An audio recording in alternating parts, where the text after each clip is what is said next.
Tänään on Ping Helsinki tapahtuma tuolla Kirkkonummen Longviikissä. Kello on vähän vaille 6 aamulla ja pitäisi lähteä ajelemaan sinne päin. Kylmä on, mutta ei se haittaa.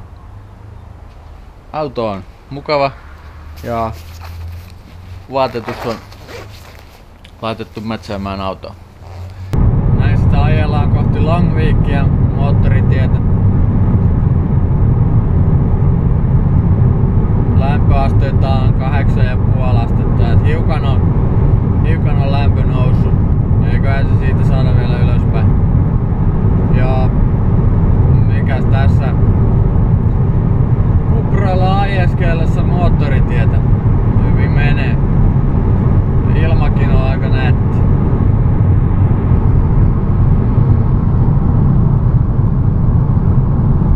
No niin, ja näin minä saavuin tänne Longviikiin, tänne Kongressi- ja Health Centeriin. Täällä Ping Helsinki-festivaali odottaa. No niin, mä kirjauduin tänne huoneeseeni ensimmäiseksi ja saa kamat tänne tulemaan. Ja täytyy sanoa, että yhden hengen huoneeksi yllättävän tilava.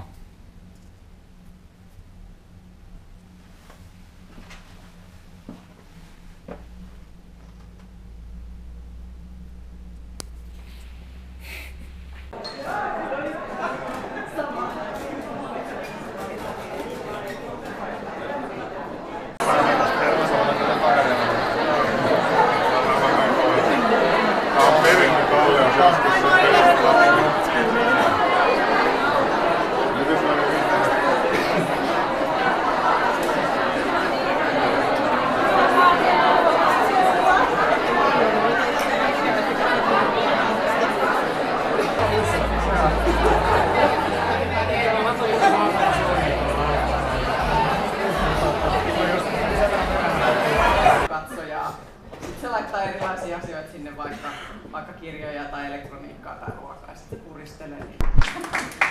Hydraulic press, jos ette ole käyty katsomaan. Jostain niin uudesta tekemisestä, jopa ehkä niin uudesta mediasta, videosta tai tekstistä, niin mun pitää